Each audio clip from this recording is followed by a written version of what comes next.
பரங்கிப்பட்ட ரிஷிகேஷ் பேசுகிறேன். நாளைக்கு ஒரு அற்புதமான நாள். ஜெயஹிந்த் இந்த ஒரு திருமந்திரத்தை, தேசபக்த மந்திரத்தை உலகத்துக்கு வழங்கிய செண்பகராமனுடைய பிறந்த தினம். ஜெயஹிந்த் செண்பகராமன். அவரை இன்றைக்கி மறந்துட்டோம். தமிழர்கள் அனைவருமே மறந்துட்டோம். அவருடைய பிறந்த தினத்தை மிக சிறப்பாகவும் கொண்டாடணும். அவரை பிறந்த தினத்தை தேசபக்தி தினமாகவே கொண்டாட வேண்டும். அண்ணாதுரைக்கு பிறந்த நாளை கொண்டாடுறோம், எல்லாரையும் கொண்டாடுறோம். அவர் செண்பகராமன் பிள்ளையுடைய பர்த்டே நம்ம கொண்டாடாமல் இருக்கிறோம். அவருடைய பிறந்த தினத்தை நம்ம கொண்டாட வேண்டியது ஒரு காலத்தின் கட்டாயன்றதை நான் மக்களுக்கு நான் சொல்கிறேன்.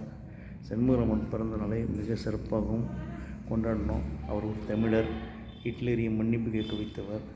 அப்படிப்பட்ட ஒரு அற்புதமான தேசபக்தருக்கு இந்த நாடு தலை வணங்கணும். அவர் இந்திய தேசிய தொண்டர் படையை அமைத்து நேதாஜிக்கு முன்னாடியே இராணுவ ரீதியாக போரிட்டவர். அப்பயே அந்த காலத்தில் மிகப்பெரிய போராளி. அவருடைய வரலாறு மறைக்கப்பட்டிருக்கு.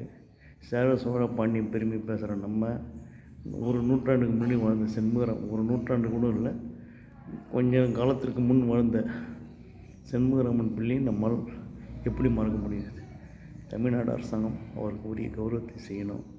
1989 அவருடைய நூற்றாண்டப்போ இதோ ஒரு 100 ஆண்டு காலம் செண்பகராமன் நான் ஏப்ரலில் எழுதினேன். ஏப்ரல் மாத இதழில். அதன் பிறகு ரகமீன்றவர் தினமணியில் ஜெயஹிந்த் செண்பகராமன் எழுதினார் எனக்கு பிறகு. அதெல்லாம் பார்த்து தான் டாக்டர் கலைஞர் மு. கருணாநிதி அவர்கள் காந்தி பூங்காவில் அடையாறில் செண்பகராமனுக்கு சிலை நிறுவனார். இதெல்லாம் ஒரு காலத்தில் அடையாளம் இதெல்லாம். அப்படிப்பட்ட ஒரு மாமனிதனின் பிறந்த தினத்தை பிரம்மாண்டமாக தமிழக அரசு கொண்டாடணும், மக்களும் கொண்டாடுவோம். அவன் இதயத்தில் வச்சு பூஜிப்போம். நன்றி, வணக்கம்.